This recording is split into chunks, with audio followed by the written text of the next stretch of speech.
কৃষি ও খাদ্য নিরাপত্তায় নাগরিক কণ্ঠ খেতে পাতের পক্ষ থেকে আপনাদের সকলকে শুভেচ্ছা জানাচ্ছি।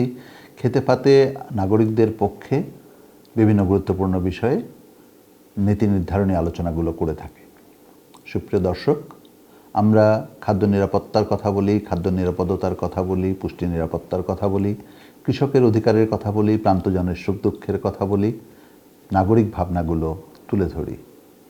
যা হওয়া দরকার সেগুলো যেমন বলি, একই সাথে আমাদের স্বপ্নগুলো আপনাদের এখানে তুলে ধরে আমরা স্বপ্নের জাল বুনি।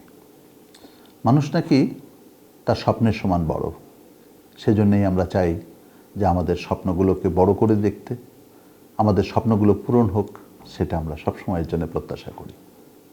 আমাদের স্বপ্নটা কি?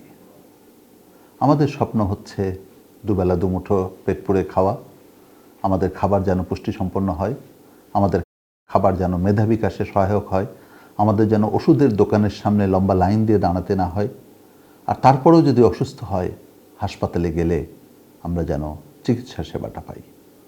টিকার অভাবে আমাদের শিশুরা প্রতিদিন মারা যাবে, এই সংবাদ আমরা পড়তে চাই না।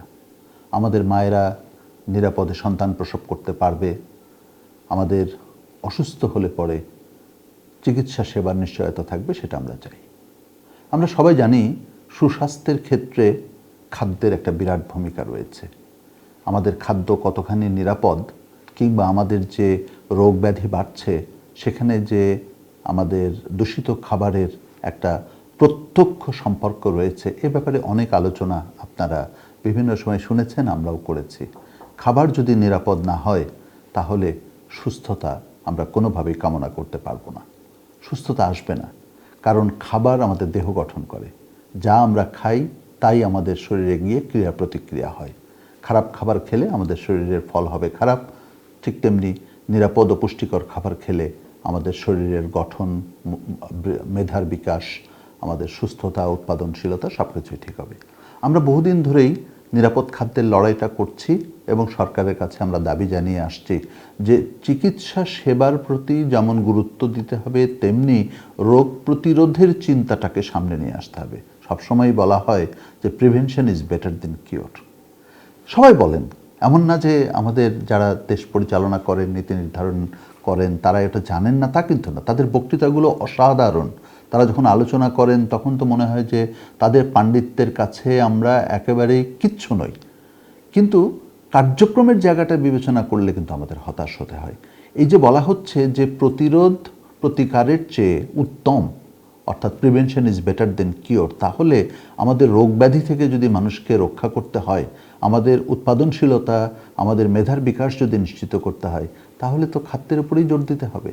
খাদ্যের নিরাপদতা, পুষ্টি নিরাপদতার জায়গাটা, পুষ্টি নিরাপত্তার জায়গাটাতেই তো জোর দিতে হবে। সেখানে কতটুকু হচ্ছে? আমরা বাজারে যে এত খাবার দেখছি, সেই খাবার কি আসলে নিরাপদ? আপনি কি নিশ্চিন্তে খেতে পারছেন? এখন তরমুজের মৌসুম চলছে, আমাদের সামনে আসছে আরও কিছু ফলমূল, আমরা কি খুব ভরসা রাখতে পারছি? আমাদের আমদানি করা ফলের উপরে এখনও নির্ভর করে চলতে হচ্ছে। হাজার হাজার কোটি টাকা ব্যয় করতে হয় আমাদের খাদ্য আমদানিতে, বিশেষ করে ফল ফলাদিতে। আমাদের সামনে আসবে মধুমাস, সেই মধুমাসে যেই খাবার বাজারে আসবে, যে আম বাজারে আসবে, সেটা কি সত্যিকারের পাকা, নাকি কোনো রাসায়নিক পদার্থ অর্থাৎ কার্বাইড বা ইথোফেন ব্যবহার করে সেগুলোকে পাকানো হবে? আমরা প্রতিদিন যে কলা খাই, সেই কলা পাকানো হয় কি দিয়ে? এটা তো সবাই জানে। আমাদের হোটেল রেস্টুরেন্টে যে রঙিন খাবার, মুখরোচক খাবার, সেগুলো কিভাবে তৈরি হয়, সে তার নিরাপত্তার প্রসঙ্গ কতটুকু আমরা নিশ্চিত হতে পারি কতটুকু? আমাদের যে প্যাকেটজাত খাবার, সেটাও কি আসলে ভরসা করা যায়? একটা সিল থাকলেই কি আমরা বলতে পারি যে সেটা নিরাপদ? আমাদের তরুণ সমাজের দিকে তাকান।